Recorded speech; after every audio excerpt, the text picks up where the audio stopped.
Good morning, fur fans. We are on now day 29, I think, of having that puppy fern, little absolute firecracker puppy fern. And we're going to do a little bit of a progress video on how to stop dogs pulling. Now, it might be a little bit of a strange one, but to stop a dog pulling, you might need to know why the dog's pulling in the first place. And they're only going to be pulling if you're out with the dog on the lead. So you need to ask, why are you walking the dog in the first place? Why is the dog out? Why is your dog out on the lead? What is the objective? What is the reason for it? Now, the reason I'm doing this video, and the reason I think that way, is a man named Chris Durkin at Cheshire Gun Dogs asked me the same question. He says, why do you walk the dog? I've never walked a dog, and that got me thinking. A professional gun dog trainer and handler and judge doesn't walk dogs. Now that might sound a bit bizarre to you, but then elaborated on that, and he said, when in the wild, when in documentaries, when do you see a pack of dogs that get up 3 times a day and say, I'm going for a walk, I just need to go and do 2 miles, I need to get my steps in, I need to do whatever I do? They don't. And if you look at all things in nature, nature conserves energy. Dogs don't go and burn energy away, don't go for don't do unnecessary activities or exercise. I don't know if you can see what you did, but I've just given the dog a tendon to try and calm her down a bit, and she's happy just lying there. And that's what dogs do, they lie around chewing all day, they'll play around with each other, and then when it's when the hunger drive kicks in again, they'll go out and hunt, or if prey happens to walk past, they'll go out and hunt. But apart from that, they spend the time chilling. They don't get up at 6 o'clock, at 12 o'clock and at 10 o'clock and say, right, I need to go and get my steps in, I need to go and do 2 miles. That's a completely human concept of walking dogs. And until he pointed that out, I never even considered that. But then that got me thinking, I don't really walk my dogs. I take my dog somewhere to train, and I'll take my dog to an area that I've pre-selected for certain reasons, for the distractions that it might have, the distractions that it doesn't have, for the reason of what I'm trying to train into the dog. But yes, sometimes I want to go for a nice little walk to get away for an hour, so I'll take her into the countryside and I'll take her with me. But during that time, I still put structure into my walk with the dog. So sometimes the dog's with me on my lead, sometimes I'll make the dog heel next to me, and then other times I'll say free, which means to the dog you can go away and be a dog. When it comes to taking the dog to the toilet, there's a little grass area just around the front of my house which we use. For months and months and months I carried Darlie, and this morning I've just been out with Fern and carried Fern as well. And I'll pick her up and I'll carry her there, I'll put her down on the ground, tell her busy, let her do it, pick her up and carry her home. And the reason for that is, yes, she wants to go to the toilet, but if I walked her there, if I allowed her to walk on the lead, she's going to be, A, because it's 5 o'clock in the morning and she's probably desperate for a wee, she's going to be pulling my arm off like a chain. So to get around that, she hasn't gone for a walk like most people do, I've carried her there. My neighbours, it's a standing joke with my neighbours because they always seem to catch me just as I'm leaving the house with the dog. And they say, they joke that I take the dog for a carry, not take the dog for a walk. So if the reason for your walk is to go to the toilet, the dog's possibly going to be inclined to pull because they're desperate for a wee and they want to get there quick. So by doing that, you're permitting that dog to pull, and you're teaching that dog to pull. If they want to wee, what you've got to do, or the message you're passing to the dog is, if you want to wee, pull my arm and we'll get there quicker. So I completely eliminate that. I pick the dog up, I carry her there, I put her down, I pick her up and I bring her back. So that habit is never formed in the dog, that if you need a wee, you pull. The habit is, if you need a wee, you sit in my arms patiently. When you're patient, I'll put you down on the ground. If you're not patient, you don't go down. And that's the pattern that I'm trying to teach.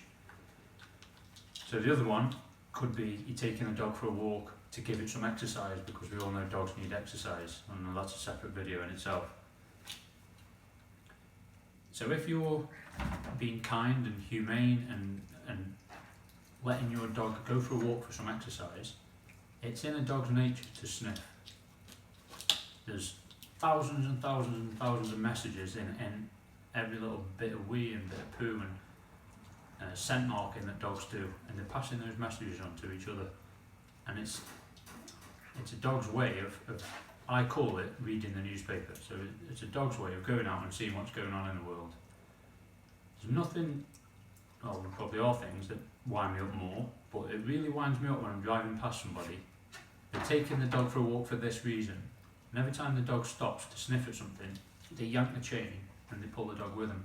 Because the reason they're taking that dog out in the first place is to allow it to go out and read the newspaper, have a bit of exercise. But because it doesn't fit in with their agenda, they don't want to stand there for 10 seconds while the dog has a little sniff and a little read.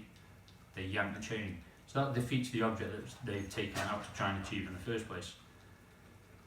Also, when a dog sniffs something, its head and nose goes down to the ground, and then it sort of loses focus on what else it's doing. So it loses focus on walking nicely on the lead.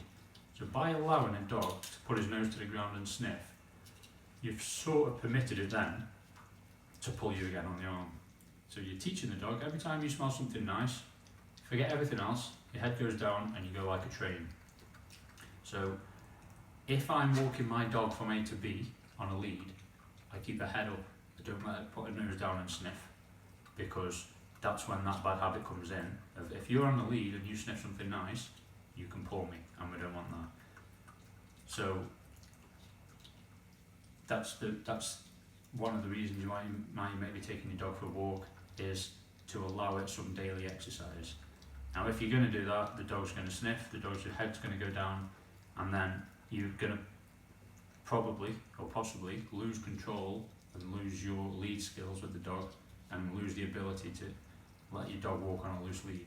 So if you're going to take your dog out for exercise, if I was going to do that, I would suggest that you take the dog off the lead and let it go and get its exercise. And then the time on the lead could be specifically for walking nicely and politely next to you with a nose off the ground and just walking.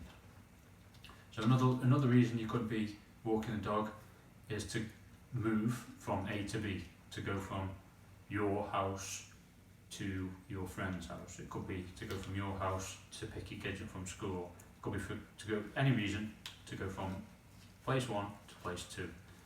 Now if that's the reason, it's not to let the dog have a wee, it's not to let the dog get some exercise and have a sniff. So in those circumstances, the dog should have a head up and should be alert and paying attention to you, not head down sniffing, not pulling on the lead.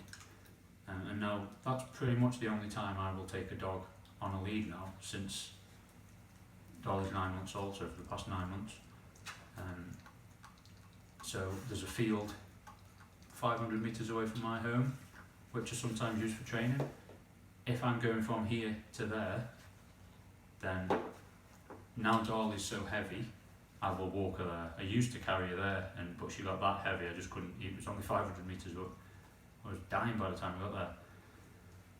So I put Dolly on the lead, I'll walk her there, politely and nicely on the lead. To get to the field, there's a narrow path, so I'll take the dog off the lead and I'll make a heel to the area. Then what I'll say, because I'm going to do some training with her, and she can't focus very well if she needs a wee or a poo.